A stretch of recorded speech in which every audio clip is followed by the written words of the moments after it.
sou Patrícia Mendes e esse é o podcast Segunda Chance. Nós estamos iniciando uma nova temporada, personagens bíblicos. E eu escolhi personagens que tocam o meu coração.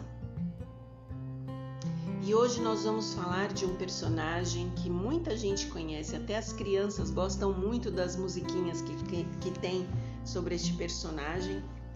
Mas hoje eu gostaria de falar sobre um aspecto deste personagem para nos fazer refletir. O nome do personagem de hoje é Noé. E eu queria ler com vocês de início Gênesis 7, verso 1. Disse o Senhor Deus a Noé: entra na arca, tu e toda a tua casa, porque reconheço que tens sido justo diante de mim no meio desta geração. Quem foi Noé? As crianças gostam da história de Noé. Nós temos filmes sobre Noé. Ultimamente, as pessoas até se lembram um pouco mais de Noé, porque tem filmes, inclusive, famosos que contam um pouco da trajetória de Noé. Tem pessoas, inclusive, que acreditam que a vida de Noé foi uma verdadeira loucura, porque Noé falava de chuva num tempo que não existia chuva. E Noé falou que a chuva viria e destruiria tudo por 120 anos. E é sobre isso que eu quero falar com vocês. Nos dias de Noé, a impiedade do mundo, ela se tornou tão grande que o próprio Deus não pôde suportar. E Deus disse lá em Gênesis 6, verso 7, farei desaparecer da face da terra o homem que criei. Mas quando a gente lê Gênesis 6, 3, Deus também diz outra frase muito forte: o meu espírito não agirá para sempre no homem. Deus compadeceu-se da raça humana e, mesmo em meio àquele momento tão terrível do caráter humano estar em degradação plena e total, no amor que ele tinha pela raça humana, Deus providenciou um refúgio a todas as pessoas que aceitassem o convite de Noé. E Deus deu uma mensagem a Noé. E Deus queria que Noé transmitisse esta mensagem aos seres humanos. E a mensagem era exatamente esta: o meu espírito não agirá para sempre sobre vocês. Aí aconteceu algo inusitado, porque Deus não é lógico. Deus não faz as coisas como nós seres humanos estamos esperando. Foi ordenado a Noé que ele construísse uma arca. E ao mesmo tempo que ele estivesse construindo a arca, foi ordenado a Noé que ele pregasse que Deus traria um dilúvio sobre a terra para destruir as pessoas que não crescem nele e fossem tremendamente ímpias. Porém, Deus estava fazendo um convite através de Noé para que aquelas pessoas que crescem em Deus, que crescem na mensagem de Noé e, de alguma forma, durante a construção da arca, estivessem se preparando para aquele evento, buscassem durante aquele momento o arrependimento, a mudança da vida deles, a reforma, a transformação, Se as pessoas fizessem isso, elas estariam encontrando em Deus o perdão e elas seriam salvas pelo plano que Deus tinha para a arca de Noé. Mas, infelizmente, no meio daquelas pessoas haviam, apesar de todos os apelos, todas as advertências que Noé ficava ali enquanto construía falando, havia no coração das pessoas uma resistência a qualquer apelo. E cada momento que as pessoas resistiam, olha a gravidade do que eu vou falar, as pessoas se separavam de Deus. E como resultado dessa separação, os apelos de Noé, eles iam ficando cada vez mais distantes. A misericórdia, o amor de Deus ia se esvaindo. E vocês sabem que Deus é tão misericordioso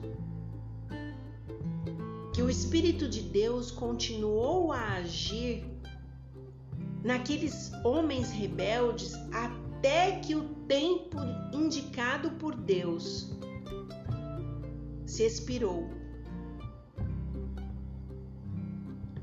E quando o momento se expirou, Noé e a família entraram naquela arca e a mão de Deus fechou aquela arca. Sabe o que aconteceu naquele momento? A misericórdia de Deus havia descido do trono de Deus e não mais haveria intercessão pelo pecador culpado. A história de Noé ela é bonitinha, que conta a história de uma arca, os animais entrando, um homem construindo, tem musiquinhas, mas a história de Noé se trata de salvação.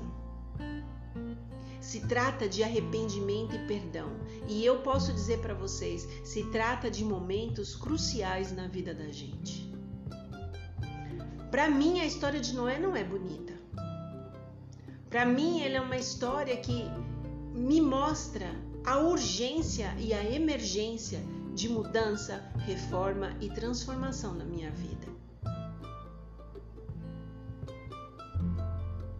Sabe o que dói mais na história de Noé?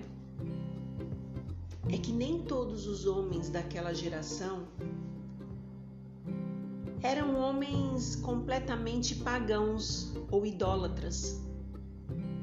Muitos que ouviam Noé todos os dias, martelando aquela madeira e clamando pela vida de todos e dizendo que ia chover, que eles precisavam tomar uma decisão, eles precisavam decidir pelas suas vidas. Muitos daqueles homens tinham conhecimento de Deus e da sua lei.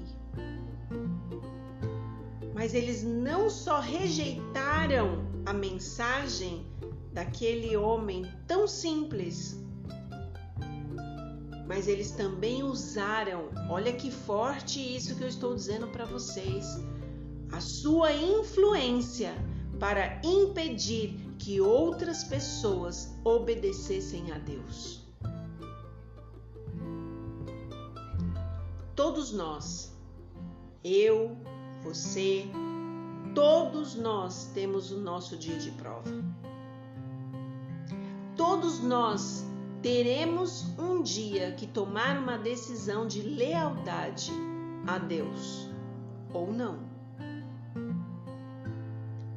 Aquela geração, ela teve uma oportunidade, e não teve só uma oportunidade, teve um privilégio. Foram 120 anos batendo literalmente na mesma tecla. Noé, ele anunciava a mensagem de advertência, de destruição, E ele dizia para aquelas pessoas que elas precisavam se voltar para as coisas de Deus e tomar uma decisão de salvação. Mas as pessoas, elas estavam com a mente controlada por Satanás. E por estarem controladas por Satanás, seus desejos, suas ansiedades, seus planos, seus projetos, Satanás os enganou. Exatamente como ele havia feito com Adão e Eva. E aí, aquilo que era realmente importante para a vida deles, que era Noé, ali, falando a todo instante que era necessário eles se posicionarem, virou um ato de zombaria. Sabe por quê? Porque as trevas e a falsidade se colocaram no lugar de luz e verdade na vida daquelas pessoas, e eles aceitaram naquele momento mais as mentiras e os sofismas daquela época, e acharam que aquilo que Noé estava fazendo não era aceitável para a vida deles. E como aquilo que Noé desejava para a vida deles não compactuava com a vida corrupta que aquelas pessoas viviam, eles rejeitaram a Noé e preferiram a ilusão. O fim da história você conhece. O fim da história, Deus fechou aquela porta. Noé, durante 120 anos, madeira por madeira, Noé falava do amor de Deus. E Noé dizia para as pessoas que viria um dilúvio e destruiria a terra, que as pessoas precisariam se posicionar ao lado de Deus, sentir a necessidade de perdão e arrependimento e se voltar para Deus. Mas aquilo parecia na mente daquelas pessoas tão surreal, e a vida estava tão boa para aquelas pessoas que elas decidiram seguir os seus próprios caminhos. E ao invés de fortalecer aquele homem que estava ali lutando pela salvação de todos, eles zombavam. Você acha que Noé construiu a arca sozinho? Eu não acredito. Eu acredito que Noé teve ajudantes. Teve pessoas ao seu lado que estavam ali para martelar, para trazer a madeira, para ajustar. Essas pessoas também estavam ouvindo a palavra de Deus. Mas essas pessoas também não se importaram com a mensagem. E eu queria te convidar, para terminar, para abrir a sua Bíblia aí em Mateus 24. E nós vamos ler uma partezinha que é bem forte, mas que eu acho importante. Fala o seguinte: Mateus 24, verso 36, diz o seguinte: quanto ao dia e à hora, ninguém sabe, nem os anjos dos céus, nem o Filho, senão somente o Pai. Como foi nos dias de Noé, assim também será na vinda do Filho do Homem. Pois nos dias anteriores ao dilúvio, o povo vivia comendo, bebendo, casando-se e dando-se em casamento, até o dia em que Noé entrou na arca. E eles nada perceberam, até que veio o dilúvio e os levou a todos. Assim acontecerá na vinda do Filho do Homem. Muitas vezes nós nos apegamos nestes versos, nas partes que falam sobre casavam-se, bebiam, comiam. Essa não é a parte principal do relato. Essa não é a parte principal. Se apegue no principal. Deus está nos dizendo que a vida estava transpondo seus dias normalmente. Tudo estava acontecendo normal. Comem, bebem, casam, passeiam, viajam, fazem tudo. Só que no meio de tudo isso, Noé estava ali falando: gente, vai acontecer uma tragédia. Este mundo será destruído por causa da maldade do nosso coração. Tomem uma decisão ao lado de Jesus. Tomem uma decisão. Mas aquelas pessoas acharam que a mensagem não era urgente. E a Bíblia diz pra gente que assim como nos dias de Noé, a vinda de Jesus Cristo agora, a segunda vinda de Jesus Cristo, acontecerá da mesma forma. E eu sempre me impressiono com a palavra de Deus quando diz coisas desta forma. Deus compara situações do passado com o presente para dizer pra gente: fique atento. Jesus está voltando. Vocês estão passando por um momento terrível. E nós estamos passando talvez o pior momento da história deste mundo neste momento. E eu quero dizer para vocês, até o momento é o pior, mas esse pior vai piorar muito ainda antes que Jesus volte. E você pode observar que mesmo em meio a uma pandemia, mesmo em meio a tantas coisas que estão acontecendo aí, tirando a pandemia, que são sérias e graves tanto quanto, as pessoas estão vivendo dissolutamente, tranquilas. Nós estamos vivendo a vida do dia a dia naturalmente. A pergunta que tem que ficar no nosso coração é: mas nós estamos atentos e nos preparando para a volta de Jesus?